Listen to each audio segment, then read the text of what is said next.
Hello everybody and welcome to Stormy Coasters. Today I'll be reviewing Kentucky Kingdom, an independent amusement park located in Louisville, Kentucky. Before we get started, please subscribe to Stormy Coasters and like this video. Subscribe to Airtime Thrills for the footage of a couple of the coasters. I hope you enjoy.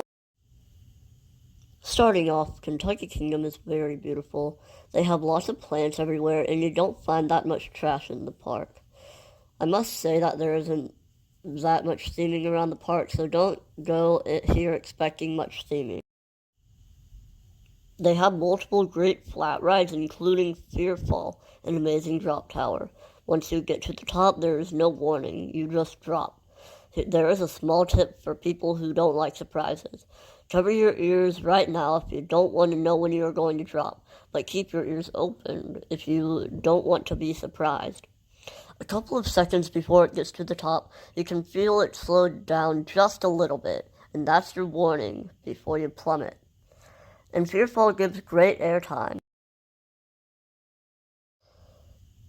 They have Cyclist, a frisbee-style attraction. They have Skycatcher, a star flyer attraction, which you can get some really good views of the park on that ride. They also have your Raging Rapids ride and Mile High Falls, a log flume. They have antique cars called the Tin Lizzies. Scream Extreme is a cool second-generation Enterprise-style attraction. I have the Storm is their Larson Superloop. And last but not least, they have a large Ferris wheel called the Giant Wheel. Kentucky Kingdom does have a water park. It's not the best water park in the world, but it's still pretty fun. Hurricane Bay has deep water dive, a 121-foot tall trapdoor water slide. I haven't ridden it yet, but I might do it this year. Wave Runner is a smaller slide, though I hear it's more fun. I also haven't done this one either, but it's 3 small hills going down, and I hear that you can get airtime on the 3rd hill. They have Deluge, an intense water coaster. They have a couple of small kids pools with some water slides. They have 2 lazy rivers, 2 wave pools, and 2 other slide complexes with some great water slides. My cousin and I actually got stuck on one of the water slides, and they had to completely turn off the water and evacuate us. We were just sliding down like normal when we all of a sudden just stopped. I'm pretty sure that slide complex was closed for the rest of the day, but it's back up and operating, and I've done that same slide a couple more times. I haven't gotten stuck ever since May of 2018. King Louie's Playland is their kids area. It has your frog hopper, your teacups ride, a carousel, a zeppelin, and a few more rides for kids. Kentucky Kingdom doesn't have any transportation rides, but that doesn't really matter because it's a pretty small park. Kentucky Kingdom's roller coasters are Lightning Run, a roller coaster at the front of the park. It is very pretty blue and green, and it gives some amazing airtime and forces. Thunder Run is a wooden roller coaster, a mirror of Hurler at Carowinds. This gives some pretty good, strong float. Roller Skater is their kids' coaster. It is made by Vekoma, which I don't know why you have to be 56 inches tall to ride alone, but that's a little bit weird.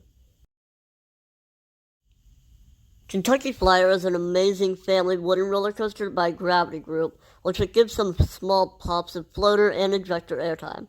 Something that's funny, if you're in one of the middle rows, row 3 or 4, one of the airtime pops is super aggressive and a little bit painful, and it's in the middle seat, which is supposed to be one of the least intense seats on a coaster. They have T3, an awful Vekoma SLC roller coaster. I got a lot of head banging and stapling last time I rode it, so I definitely wouldn't recommend T3.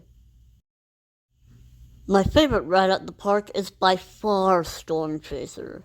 My favorite row on the ride is definitely the front row. It gives some amazing, sustained, strong ejector airtime on one of the hills, and amazing ejector on the other hills. Now let's talk about the park's shows. They have the Sea Lion Splash if it's still there.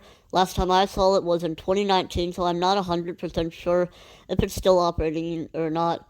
But there are these sea lions that do tricks in order to get food. It's amazing. And I'm sure that they feed the sea lions in between shows too. They also have the 5D cinema. The seats move a lot. The show playing, and it changes every 2 years. I believe that this year it is Yogi Bear. They have Avian Adventure, a bird show, I believe. I haven't seen it yet, so I can't tell you about it. Tell me in the comments if it's good or not. Kentucky Kingdom has your average amusement park food, burgers, fries, pizza, chicken and ice cream, etc. Actually, they also have these fruit cups for healthier or pickier eaters. You can find cinnamon bread and large cookies in the restaurant right next to Lightning Run's entrance. I forgot what it's called though. They have plenty of Dippin' Dutch stands.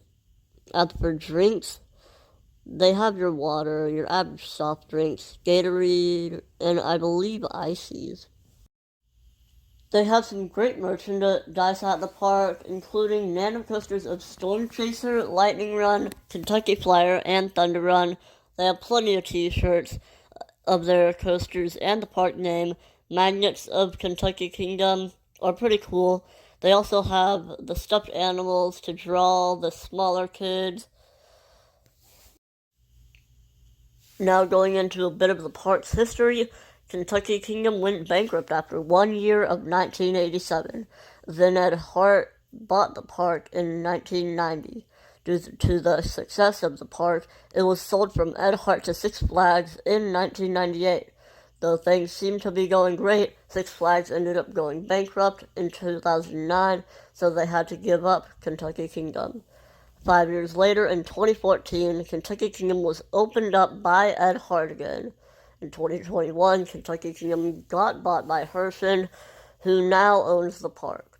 A very big history, I know. Talking about the park staff, they are pretty good, I guess. None of them are really ever in a bad mood, but not all of them are the greatest staff. Thunder and Storm Chaser and Lightning Run will sometimes ask you how your ride is at the end. Only a couple of the staff will have to train up before the ride. All of the staff are kind to you if you start a conversation, and some will try to start conversations with the guests. I wish that Peter still worked at Kentucky Kingdom. He and somebody else really had to train up whenever they were working there. Since Kentucky Flyer had no seatbelt, they could just run across the station, checking the lap bar. They made the ride have some of the fastest operations in the world. Some of you might know Peter from Coaster Studios.